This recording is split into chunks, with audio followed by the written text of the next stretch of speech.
Good morning guys, welcome back to another daily school vlog. Come with me as I start another day of classes, routines and little moments that make school life interesting. Char English. Samtang naglalakad kami diri lang kabukat handbag an amon dara kundi pati ang suporta hatag sa tagsa. Hatag sa katawangan simple nga ngisi, nababagaan ang pagbati nga bisan ano pa nga kakurian o kweses an umabot makakaya basta may kasabay ka.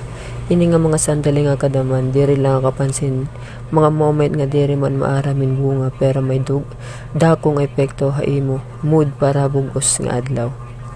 Pagkabuti school, balik na luwat ang realidad ng lessons, assignments ngan kung ano man ang mga sorpresahan mga maestro pero kay maupayan pagtikangan adlaw. Amo ni nga usahay ang pinaka marasa nga partihan adlaw. Amo ang aga nga banding antes magsugad ang klase. Diri man ini maaya pero igo na para maghataging kusungan motivation.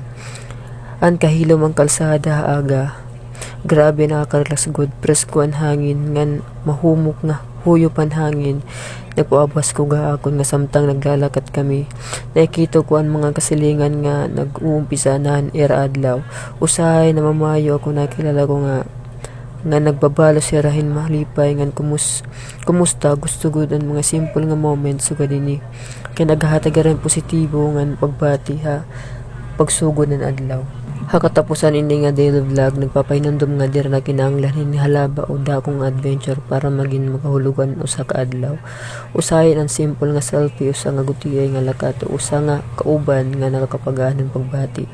Amo nan mismo ang highlight amo ni ang mga sandali nga karayag mo i-document dira kay para aesthetic la kundi para pahinumdum ha imo kaliguringon nga hamong order yung adlaw may adag hapon mga special nga butang. So nga dangay na no waiting na nga kami nga dahin masasakyan pero mamingaw pa kay para pa may mga raging nga multicab pa terminal abukay. Sa rin ko pa man na iyo last video ko amo permi na magsasakyan para makatipid kamihin pasahay kay ang mala namong kaya so nga na nakasakay na kami. On the way na kami pa Ibsu. Ada na nga kami gawasin Ibsu nakita namon nga nauuran mo pa nila may dara kami nga pa. So wadi nga nakasulod na kami ginlaktaw ko lang video kay nauuran. Tisaka na nga kami nga napakadwa amon room nga para i-exama na din akon partner. Dang ko ano kadalingan syempre holtong kaya ha gawas. Pasaka na kami nga samantalang iya nag-iinisipya kung kaya pa ko nun niya kay nalilipong pa ko niya amon. Adi na kamay igbaw, lumingkod kami kadalingan, nakita-kita hagawas kay makusog talaga anuran. So by the way nga yan guys, as talaga kita nga daan video, da mga salamat ngayon iyo pagkita. Thank you. Please share and subscribe.